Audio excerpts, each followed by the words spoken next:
National science seminar 2022 में आपका स्वागत है। आपका नाम? मेरा नाम दिव्यांशु सोनी है। कौन से राज्य से हैं आप? मैं मध्य प्रदेश से हूँ। अच्छा, आपका स्कूल और क्लास?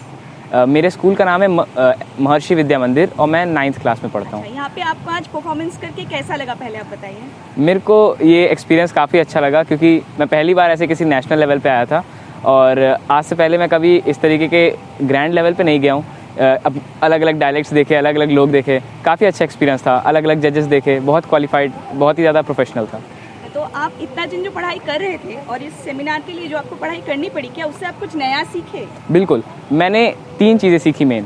पहली चीज़, रिसर्च कैसे की जाती है किसी एक टॉपिक पर। एक रैंडम टॉपिक जिसके बारे में आपको कुछ नहीं पता, 10 दिनों के अंदर आप कैसे रिसर्च कर सकते हैं। दूसरी चीज़ मैंने ये सीखी कि हमें गिव अप नहीं करना चाहिए। मैं पहले क्या था, मैंने 5 दिन रिसर्च करी, उसके बाद मैं थक गया कि अब और बचा क्या है इसमें करने के लिए। और आज जब मैंने देखा सेमिनार में लोगों के पास इतने सारे फैक्ट्स, इतनी सारी चीज़ें पड़ी हुई थी, तो ये चीज़ मैंने सीखी कि हमें कभी गिव अप नहीं करना चाहिए।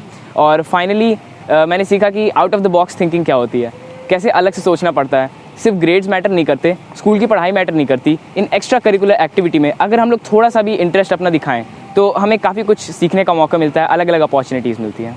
जी बिल्कुल। तो और आपको आपके फ्यूचर के बारे में, भविष्य के बारे में आप क्या सोचते हैं, क्या बनना चाहेंगे, या सस्टेनेबिलिटी जो यहाँ का टॉपिक है उसमें आप कैसे कंट्रीब्यूट कर पाएंगे भविष्य में? आपको क्या कहना है इसके बारे में? एक कॉन्सेप्ट होता है ज़ीरो वेस्ट का, मैं उस कॉन्सेप्ट को अडॉप्ट करना चाहूँगा अपनी आफ्टर लाइफ में।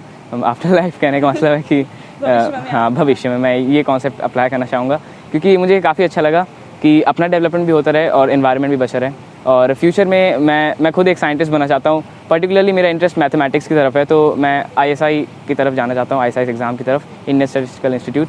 So this is my future plan. तो आपका ये जो जर्नी था, पहले डिस्ट्रिक्ट फिर स्टेट और आज नेशनल्स में आप परफॉर्म किए, तो जर्नी कैसी रही? कोई ऑब्स्टिकल था? किसने आपको इंस्पायर किया? उसके बारे में आप थोड़ा डिटेल में बताएं। ऑब्स्टिकल तो मेन काफ़ी सारे ऑब्स्टिकल्स थे।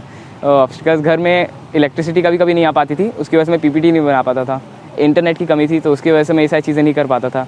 तो लेकिन इससे ज़्यादा मेरे को इंस्पिरेशन बहुत ज़्यादा मिलती रही। मेरी दीदी मेरे को काफ़ी सपोर्ट करती थी, मेरी मॉम मेरे को काफ़ी सपोर्ट करती थी। टाइम से खाना पीना, सब ये सारी चीज़ें देना, इन सारी चीज़ों में काफ़ी ज़्यादा सपोर्ट मिलता था। मेन इंस्पिरेशन मुझे यहीं से मिलती थी। और ऑनलाइन कोर्स वगैरह देखना बड़े बड़े लोगों के, उनसे मेरे को इंस्पिरेशंस मिलती थी। और फिर जब स्टेट लेवल पे सर लोगों ने जब कॉन्ग्रेचुलेट किया मेरे को फ़ोन पे, मैं इतना ज़्यादा खुश था, मैं खुशी से रो दिया था। फिर मम्मी लोग ने मेरे को जाके ट्रीट वगैरह दिया। फिर नेशनल लेवल पे आया, फिर मैं बहुत सारी चीज़ सीखने को मिली, अलग अलग लोगों से मिला।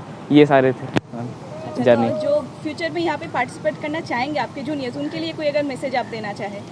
Do not limit yourself. अपने आप को लिमिट नहीं करके रखना है। ये एक सबसे ज़्यादा स्ट्रॉन्ग मैसेज है, एक डीप मैसेज है। अगर ध्यान से सोचा जाए तो हर एक फील्ड में ये अप्लाई होता है। लिमिटेशन सेल्फ डाउट से पैदा होती है और self doubt lack of interest से पैदा होता है। और लैक ऑफ इंटरेस्ट तब पैदा होता है जब हम चीज़ों पे ज़्यादा ध्यान नहीं देते। तो हमें चीज़ों पे ध्यान देना है, अपने इंटरेस्ट को बढ़ाना है और फाइनली अपॉर्चुनिटीज़ को ग्रैब करना है।